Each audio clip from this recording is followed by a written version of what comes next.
अण्णा हजारे यांचा अवमान करणाऱ्या अभिजित दिपके यांनी माफी मागावी। श्री छत्रपती संभाजीनगर येथे सोमवारी झालेल्या विद्यार्थी कृती समितीच्या आंदोलनात अभिजित दिपके यांनी ज्येष्ठ समाजसेवक अण्णा हजारे यांनी आपल्या वयाचा विचार करून विश्रांती घ्यावी। जंतर मंतर येथे सुरू असलेले हे आंदोलन हे तरुणांचे आहे, विद्यार्थ्यांचे आहे। अण्णा हजारेसह अन्य वय झालेल्या व्यक्तींनी आंदोलनाला पाठिंबा देऊ नये असे वक्तव्य केल्याने या वक्तव्याचा निषेध करण्यात येत आहे। अभिजित दिपके यांनी अण्णा हजारेसह वय झालेल्या व्यक्तींची जाहीर माफी मागावी, अन्यथा त्यांच्या विरोधात आंदोलन करण्यात येणार आहे। पहा ज्येष्ठ समाजसेवक विनायकराव पाटील काय म्हणाले ते।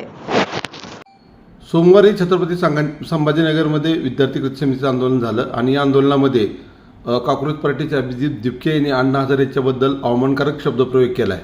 त्या निषेध करण्यासाठी ज्येष्ठ समाजसेवक तथा अण्णा हजारे यांचे सहकारी विनायकराव पाटील आपल्यासोबत आहेत। ऐकूया त्यांच्या प्रतिक्रिया। नमस्कार, मी विनायकराव पाटील।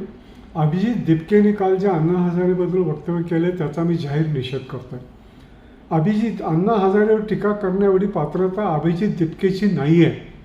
त्याला अण्णा हजारेचा त्याग, अण्णा हजारेचं काम, अण्णा हजारे देशासाठी केलेलं काम, जनसंधारणामध्ये केलेलं काम, माहितीच्या अधिकारासाठी केलेलं काम, अण्णांनी सैनिक म्हणून सीमेवर केलेलं काम, अशा अनेक प्रकारे अण्णा हजारेंनी या ठिकाणी देशासाठी काम केलेलं आहे। अशा ह्या व्यक्तीच्या विरोधात अभिजित दिपकेंनी तुम्ही आश्रमात जावं, आराम करावा किंवा संन्यास घ्यावा अशा प्रकारचे वक्तव्य केले त्याचा आम्ही जाहीर निषेध करतो। नुसतं अण्णा हजारेबद्दल त्यांनी असं म्हणालेलं आहे की समाजातील 70 वर्ष वयावरच्या सगळ्यांनी या ठिकाणी जाऊन आश्रमात जाऊन निवृत्त होऊन त्याग घ्यावा असं म्हणतो। मग 60 वर्षाचा सोनू वंचित तुला कसं चालतो? ते उपोषणाला बसलेले आहेत, तू का उपोषणाला बसला नाही? सोनू वंचित उपोषण बसून हा फिरतोय।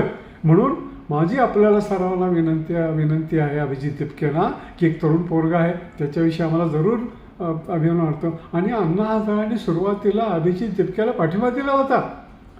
कॉक्रोचचे नाव जरी चुकीचं असेल तरीसुद्धा अभिजित दिपकेने तरुणांना जागृत केलं, याबद्दल अण्णा हजारेंनी त्याचा आभार मानले होते, त्याला पाठिंबा दिला होता। तरीसुद्धा हा वेडा माणूस, हा अपरिपक्व पोरगा, त्याने अण्णा हजारेबद्दल जे वक्तव्य केलं किंवा ज्येष्ठ नागरिकाबद्दल जे वक्तव्य केले त्याबद्दल त्याचा मी जाहीर निषेध करतो व अभिजित दिपकेने अण्णा हजारेची व समाजातील ज्येष्ठ नागरिकाची माफी मागावी, अन्यथा त्याच्या विरोधात मोठं आंदोलन निर्माण करावं लागेल, एवढंच या प्रसंगी मी बघतो।